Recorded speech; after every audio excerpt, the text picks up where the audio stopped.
Sahabat setia Gowor yang dikasihi Tuhan, Shalom. Hari ini adalah Selasa 15 Oktober 2024. Salam sehat dan jangan lupa untuk bahagia hari ini. Hari ini kita memperingati peringatan wajib Santa Teresia dari Avila, perawan dan pujangga gereja.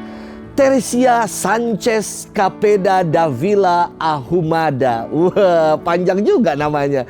Lahir di Avila dan dikenal dengan sebutan Santa Teresia dari Yesus. Ia lahir di Avila, Spanyol pada 28 Maret tahun 1515. Pada usia 17 tahun, ia masuk biara Karmelit dan hidup sebagai seorang biarawati yang saleh. Setelah mengucapkan kaulnya, Teresia sakit keras dan kondisinya diperparah karena bantuan medis yang tidak memadai kala itu. Kesehatannya tidak pernah sepenuhnya pulih sampai akhir hidupnya.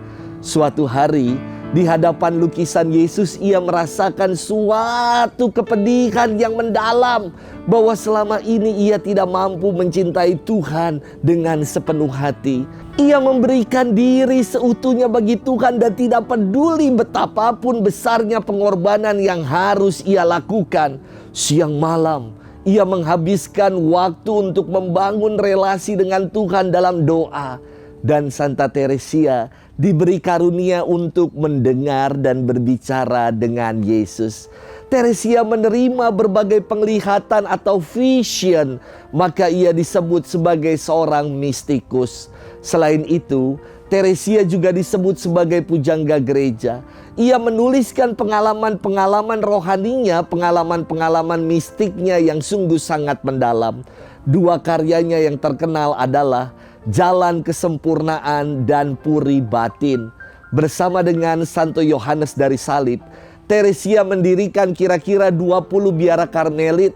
Ia dikenal sebagai pembaharu hidup membiara suster-suster Ordo Karmelit. Santa Teresia meninggal di Salamanca, Spanyol pada 4 Oktober tahun 1582 pada usia 67 tahun. Hari ini kita akan bersama-sama merenungkan firman Tuhan yang diambil dari Injil Lukas 11 ayat 37 sampai dengan 41. Mari kita siapkan hati kita. Haleluya, haleluya, haleluya, haleluya. Sabda Allah itu hidup dan penuh daya, menguji segala pikiran dan maksud hati. Haleluya, haleluya, haleluya, haleluya. Tuhan bersamamu dan bersama rohmu. Inilah Injil suci menurut Lukas, dimuliakanlah Tuhan. Pada suatu ketika selesai mengajar, Yesus diundang seorang Farisi untuk makan di rumahnya. Maka masuklah Yesus ke rumah itu lalu duduk makan. Tetapi orang Farisi itu heran melihat Yesus tidak mencuci tangan sebelum makan. Lalu Tuhan berkata kepadanya, "Hai orang-orang Farisi, kalian membersihkan cawan dan pinggan bagian luar, tetapi bagian dalam dirimu penuh rampasan dan kejahatan. Hai orang-orang bodoh, bukankah yang menjadikan bagian luar, dialah juga yang menjadikan bagian dalam? Maka berikanlah isinya sebagai sedekah, dan semuanya akan menjadi bersih bagimu." Demikianlah sabda Tuhan. Terpujilah Kristus. Sahabat setia Gowor yang dikasihi Tuhan, Shalom. Zaman sudah berubah. Di pasca pandemi, hidup higienis semakin digiatkan. Dulu saya biasanya kalau mau makan cukup dengan baca mantra ini. Man min, kuman jadi vitamin. Langsung tanpa cuci tangan, hajar, makan. Sekarang rasanya kalau belum cuci tangan risih. Minimal pakai tisu basah lah. Supaya ya udah ada basah-basahnya dikit. Yang penting rasanya bisa langsung makan dengan nyaman. Enggak lagi pakai mantra man min, kuman jadi vitamin. Sahabat setia Gowor yang dikasihi Tuhan, Sebagai guru, Yesus memiliki metode pengajaran yang kreatif dan istimewa. Hari ini, Yesus melakukan tindakan simbolis sebagai bentuk pengajarannya yang kreatif.